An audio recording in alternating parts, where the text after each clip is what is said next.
जैसे कि आप सब तो ठीक है, ये आपका AAV चैनल नया एक वीडियो लाया है जो कि ऑल अबाउट माय पैरट। ये मेरा पैरट है, मैं उसके पास आपको लेके जाऊंगा। ये मेरा पैरट है,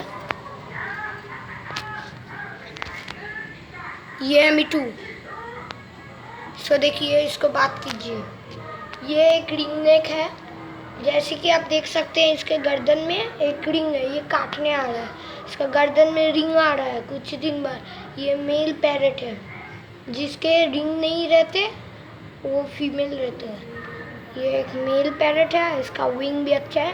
कुछ दिन बाद मैंने इसको उड़ा दूंगा।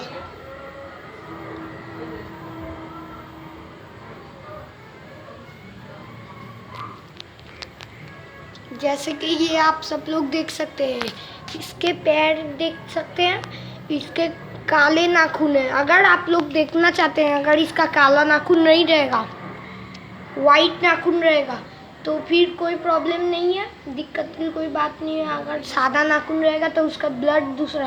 देखिए देखिए, ये वाइट कर ले रहा है अपना आँख को, मतलब ये बात करता है। इसका ये खाना है। ठीक है दोस्तों, please subscribe my channel and like this video. आप अगर सब्सक्राइब कीजिएगा, आपके वहाँ पर एक बेल आइकन जैसा आएगा, उसको भी क्लिक कीजिएगा।